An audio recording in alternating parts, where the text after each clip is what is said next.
수험생 여러분 안녕하세요. 상크니저스입니다. 이번 영상은 공무원, 경찰, 소방 수험생들이 이제 합격 수기를 좀 많이 보면서 활용을 할 텐데 관련해서 제가 간단한 조언 좀 드릴게요. 우선 저도 학생 상담을 해보면은 합격생분들은 뭐 이런 식으로 공부했다 라고 하면서 합격생과 수험생 자신을 좀 비교하는 경우가 많습니다. 근데 좀 유의할 점이 합격생의 케이스가 수험생들 자신과 잘 맞는지를 잘 확인하셔야 합니다. 무슨 말이냐면 강사로서는 수험생들마다 다들 과목별 기반, 실력도 다르고요. 언어 감각이나 공부 습관, 공부법 모두 다 다릅니다. 그러니까 합격생의 그 수기를 쓴 그 합격생분과 수험생들이 안 맞을 수도 있다는 거예요. 예를 들어서 1000명의 합격생이 나온다고 할게요. 그러면 1000개의 공부법이 생기는 겁니다. 그리고 강사로서는 상위권 공부법과 노베이스 공부법은 아예 달라요. 시중에 나와 있는 대다수의 뭐 유튜브 공부법이나 아니면은 제가 공부 책을 딱 보면서 느끼는 거는 대다수의 공부법들이 좀 사이코 공부법이 좀 많아요.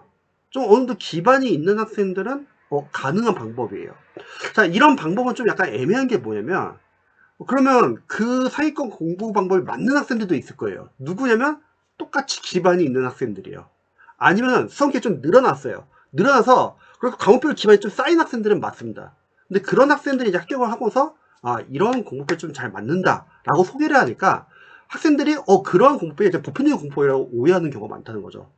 하지만 사이권 공부법과 노베이스 공부법은 다릅니다. 뭐 영어를 예를 들자면 영어 노베이스 분들이 영어 기반이 있는 학생들의 공부 방법으로 공부할 수는 없거든요. 그래서 제 444 스포도 그런 측면에서 한번 참고해 보시고요. 그래서 수험생분들과 자신과 잘 맞는 수험 스타일 아니면 수험 기반 이런 합격생분들의 합격 수기를 참고하는 건 도움이 될 수 있으나 일반적으로 좀 기반이 있는 학생들이 합격한 케이스는 여러분들이 참고하실 때 약간 좀 유의를 해주시면 좋을 것 같습니다. 자, 두 번째는요, 수험 카페 합격 수기 약간 좀 유의해 주셔야 되는데, 대다수의 이제 수험 카페들이 다 거의 다 학원에서 다 운영을 하고 있어요. 그래서 보시면 막 특정 학원 강사님들 위주로 이제 배너 광고가 보통 나와 있고, 합격 수기도 보통 그 학원, 합격 수기 위주로 보통 홍보를 많이 합니다. 이 말은 무슨 말이면, 합격 수기 자체가 이미 홍보용으로 작업친 합격 수기도 많고요. 제가 합격 수기 읽어봤을 때는요, 너무 티가 나거든요. 과장된 경우도 많고요.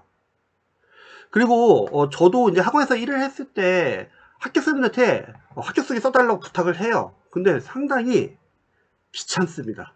합격 수기 잘 안 써줘요. 그러니까 시중에 나와 있는 합격 수기가 많은 학생들이 써가지고 나온 합격 수기가 아니라 진짜 소수의 합격 수기가 나온 것들이 모아진 거예요.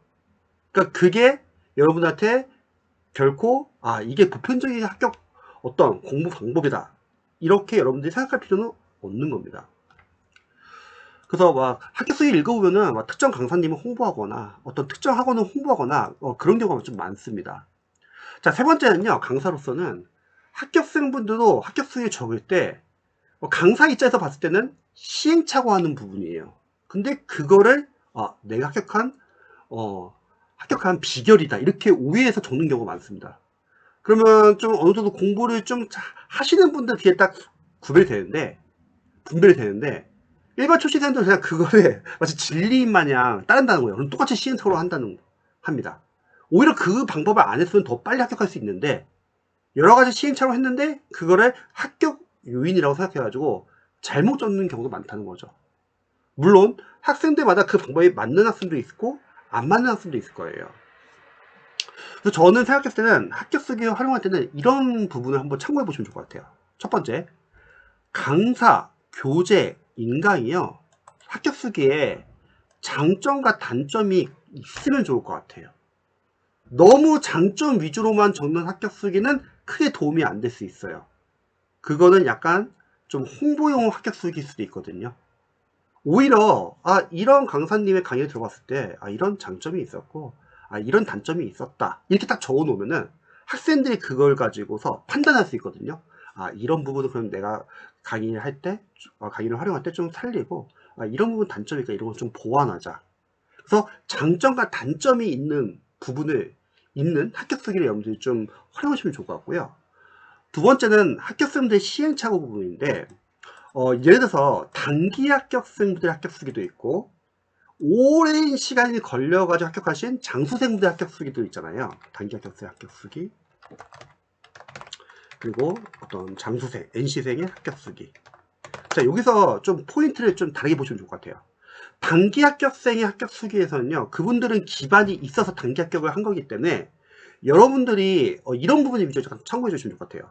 단기 합격했다는 거는 많은 강의를 활용했다는 건 아니에요. 짧은 기간에 우리가 정해져 있는 시간 안에 해야 할 것만 한 거죠. 그래서 그분들의 공부 계획을 한번 참고해 보시면 좋을 것 같아요. 사실 제 입장에서는 1년 안에 합격하는 걸 보통 단기 합격이라고 하거든요. 그럼 1년 안에 사실 우리가 활용할 수 있는 인강이 좀 한정되어 있어요. 많은 인강을 들어서는 안 됩니다.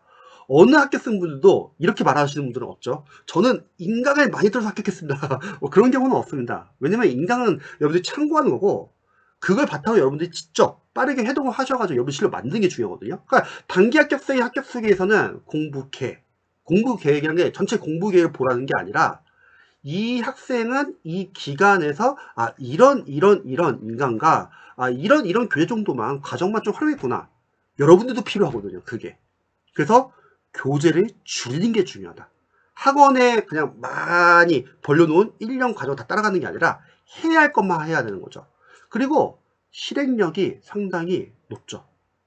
여러 가지 고민하지 마시고 딱 주어진 기간 안에 내가 해야 할 우선순위 정하고 선택과 집중을 한다는 거죠. 근데 보통 많은 학생들은 집중 못해요. 왜냐면 불안하거든요. 불안하니까 갑자기 공부 계획을 바꾼다거나 계속 고민만 하는 거예요.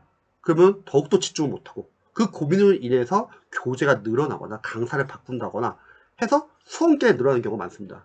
따라서 단기 합격생이 합격 수기를 읽는 경우는 이런 부분을 좀 참고해 주시면 좋을 것 같아요. 자, 반면에 장수생, NC생 합격 수기, 이런 분들은 오랜 기간을 걸려가지고 합격했단 말이죠. 그럼 강사 입장에서는 사실 수험기간이 늘어나는 이유가 있어요.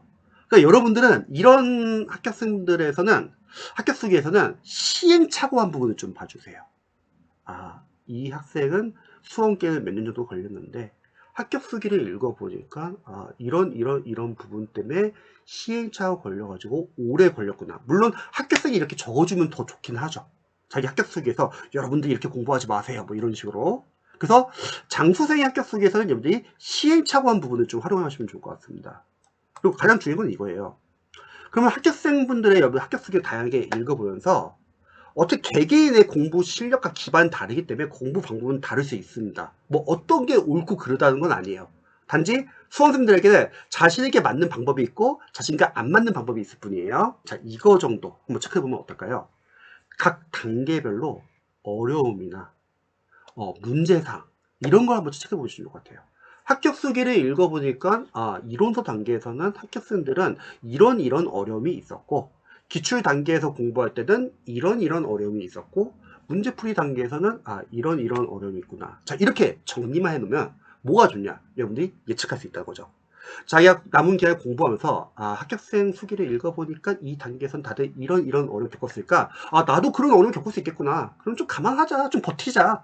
이분들도 버텨내서 합격했는데 너무 나만 힘들어하지 말자. 딴 사람 다 힘들다. 그러니까 이런 마음가짐이죠.